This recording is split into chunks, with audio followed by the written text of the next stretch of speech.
of Tony's pillars of data governance. The first thing, by the way, there's a lot more of these, but I'm going to give you the 4 things that will get you started today. You can walk out this door and start with these 4 pillars, and then you can expand down the road. But these will get you started today. Tony's pillars. Are you ready? First, the data governance policy. You need to know what information and data is important as part of your standards, and you need to define that it's a shared responsibility, as well as assuring that the data is effective and helpful to your objective for the data. You need to define your objective, and that should all be in your data governance policy.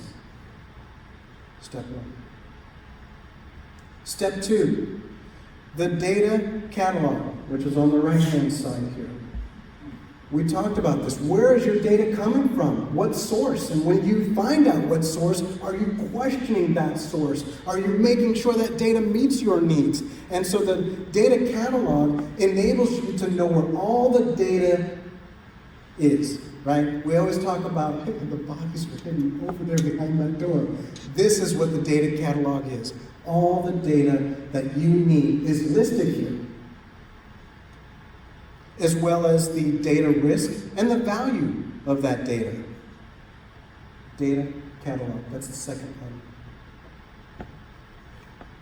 The third item is your data quality. By the way, are you seeing a trend? These are all the things we talked about, right? Just in these 4 pillars. Data quality. We need to know that the data is accurate. We need to know that the data is timely. We need to know that the data is complete. All the things we talked about earlier needs to be in this data quality policy. We need to ensure to keep it this way so we can continue to take advantage of it. And that is the biggest key for the data governance. It is not a one and done. Now, here's the example, right? You guys heard me talk about using data in a war room to solve a problem. But in a data governance plan, it's different. We want to continue to use data over and over and over and over and over again. So we build these policies to do just that. In the 4th policy is our data retention and procedures. We want to be able to ensure we know how long do we need to keep that data. Oh, it's 7 years for the government. Oh, it's 3 years for this state. Listen, we need to know how long we need to keep all those different data within our data catalog. We also need to know how to dispose of data, right? There needs to be a policy about that. It needs to be done the correct way.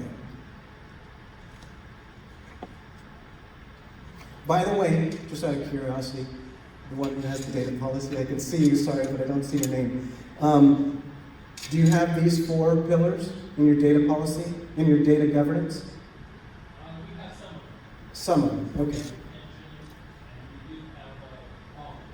Okay, okay, great, excellent. So I'm on target then, is what you're saying? Okay, all right.